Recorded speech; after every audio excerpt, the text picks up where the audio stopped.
Hello, in this video we're looking at an endgame build for Cyclic Warrior focused on break damage in Stranger of Paradise.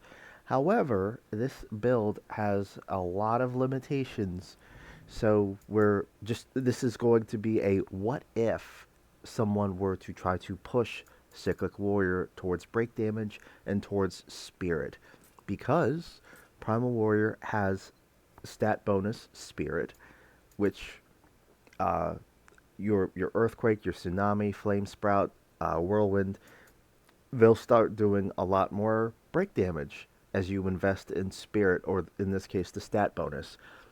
Uh, Now, cyclic warriors, they don't get very much agility, and as I'm talking about this, a part of me is like, maybe I should have invested in agility, but I'm going to show you what it's like if I don't, and I'm just focused on the spirit side of things.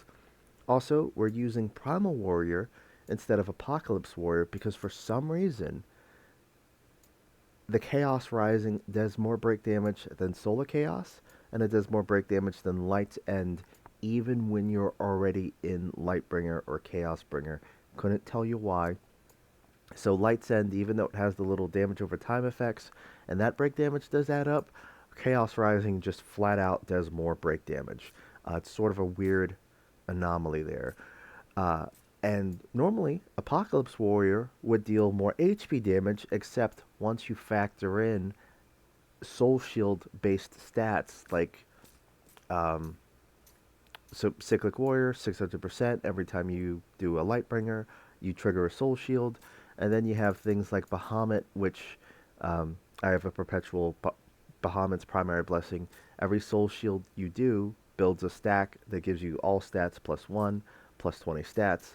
And in our case, we also have, because we're doing the Spirit route, we have White Mage 600%, so that after 20 Soul Shields, we also have an extra 30 Spirit. So in total, also because of Summoner 600%, we're going to have double Bahamut stats. So we'll end up having 70 extra Spirit by the end of this. And that's not very much for endgame when it wants us to have like 900 to 1,000 Spirit.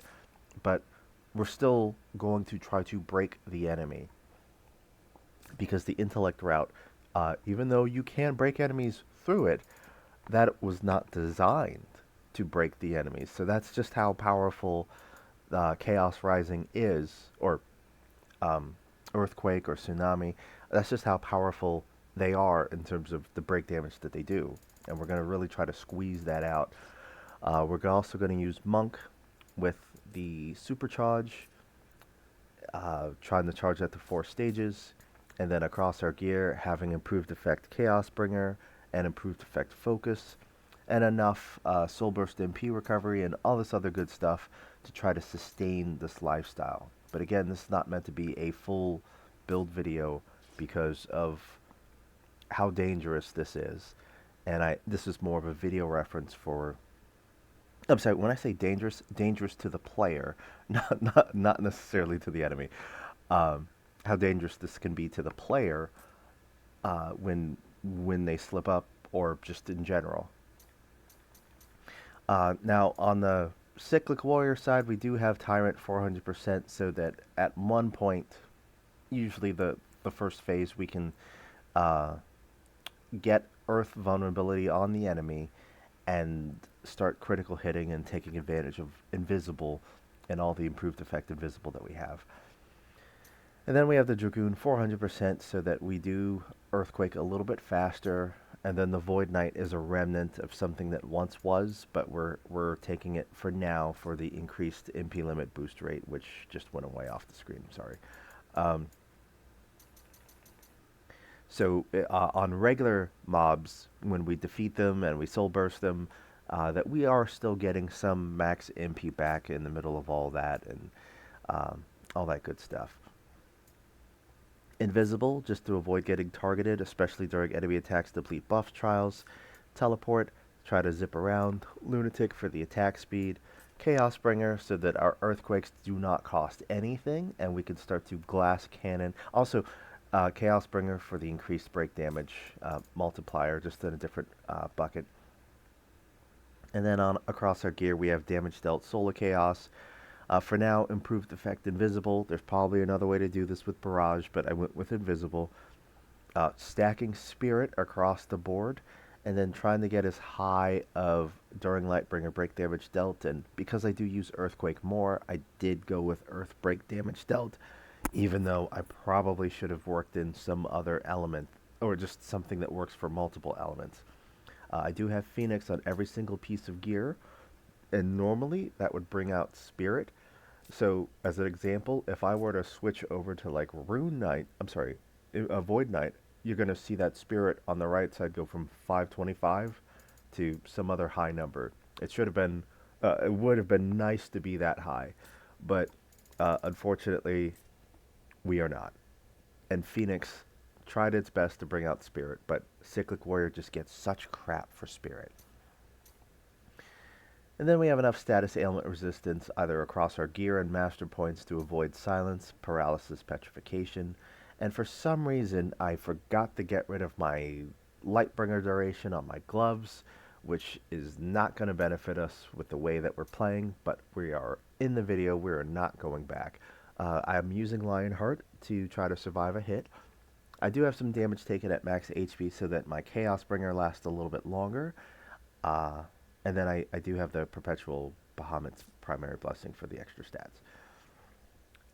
And then my allies, they are stat sticks focused on spirit, so they are wearing pretty much Phoenix across the board.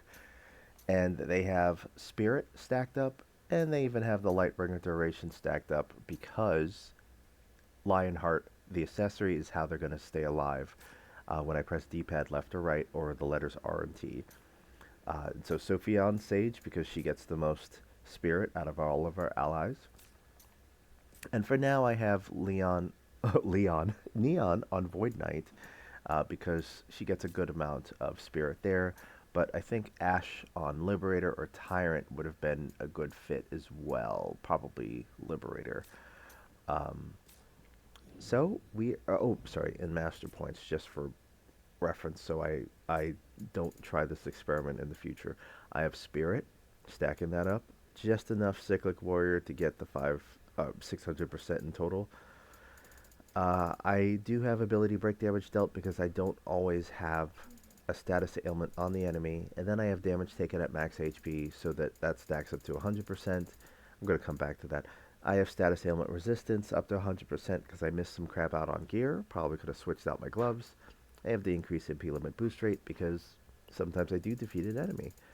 And then I have the Soul Shield damage dealt because that was the highest break damage dealt thing that I could get, and the damage dealt does affect break damage. And Cyclic Warrior 600% every time I do an Earthquake, uh, I am doing a Soul Shield.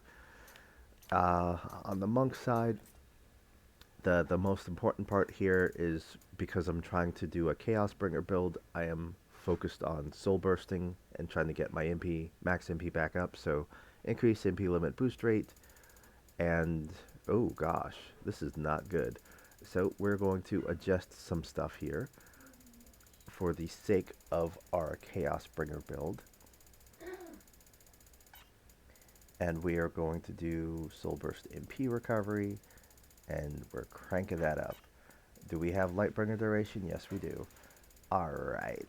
So, and let's just get some buff duration in there. That's nice.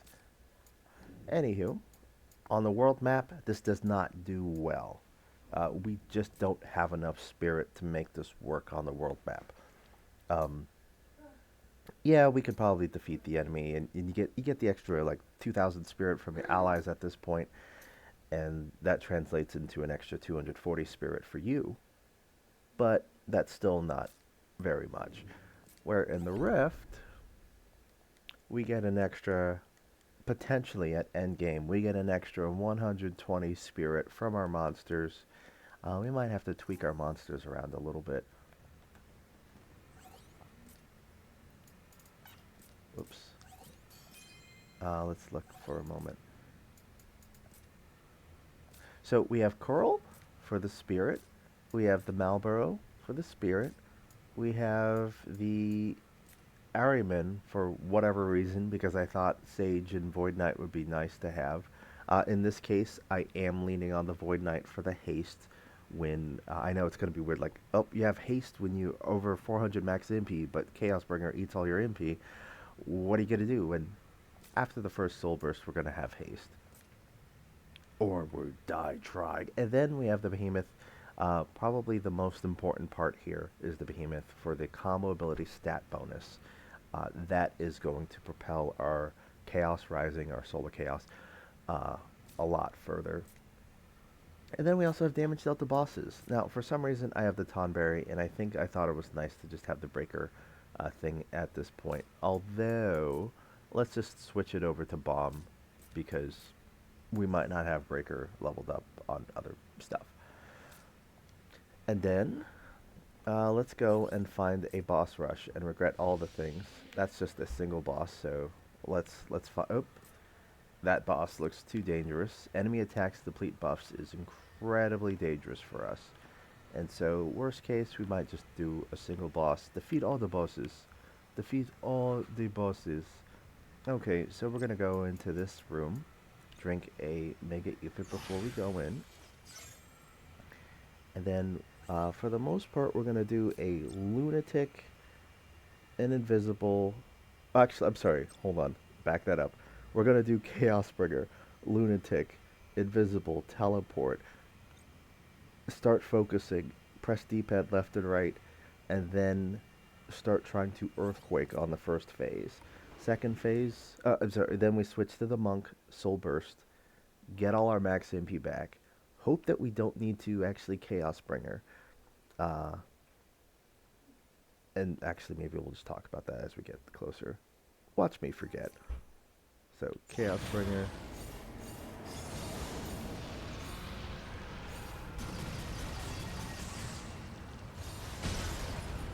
And we're using Earth against the Earth Fiend.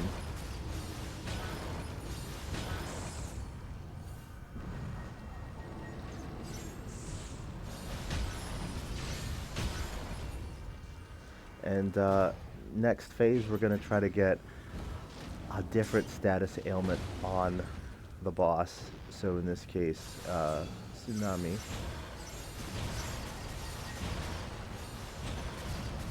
And we're going to do another Invisible because they're doing Putrid Ground and we just don't want to get hurt too much.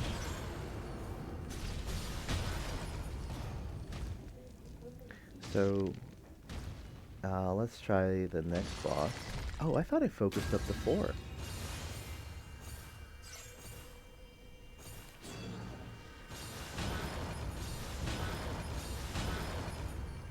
And then, do the Earthquake.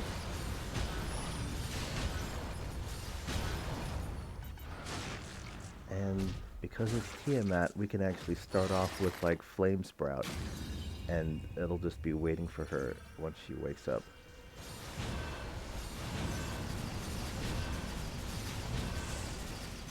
Okay, it's not doing that much.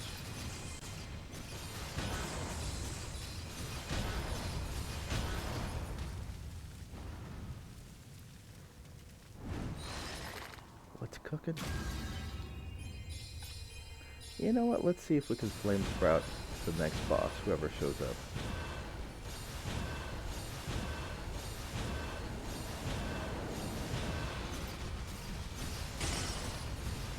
Okay, so we didn't Flame Sprout them fast enough. And I don't want to use water on the water boss, but I think we might end up doing that. Just to get the status ailment on them.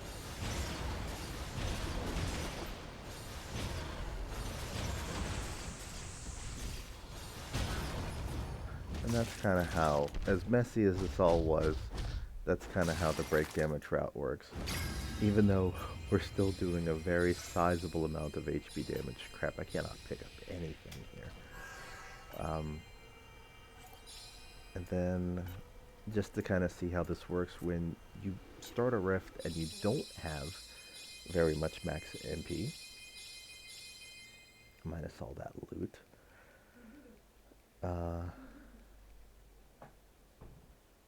let's do this.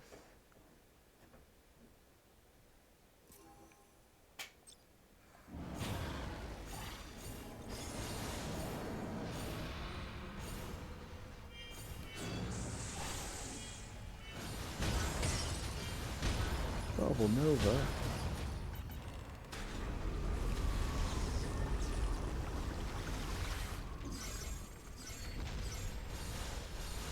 Oops. Leave me alone.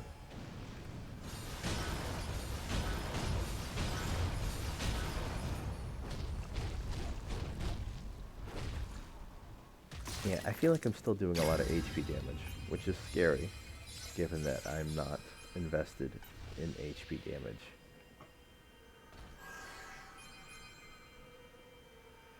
And as much as I want to kind of, you know what, I'm just going to, this is now the Let's Play.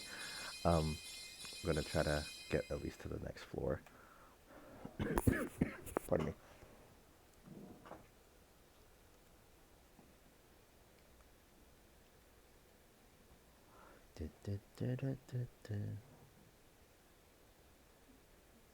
Also, we do have Gambler and Summoner, which allows us to do that kind of nonsense. We're like, oh shoot, he's getting kind of strong. And then I'm like, where are the enemies? First enemy is where? You. We don't have to be super strong.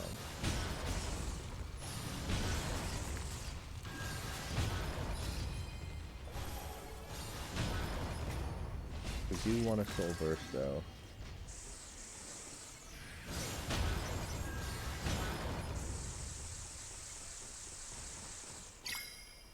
Oh. Defeat all the bosses. You know what? I feel like if I find... Oh, shoot. If we find a bigger portal, we don't have to do this.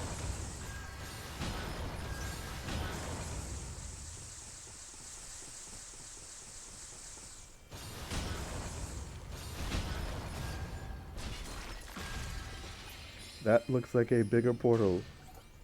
Oh, wait. Ah! Okay. Thank you, Sophia. Wait. Was that Sophia?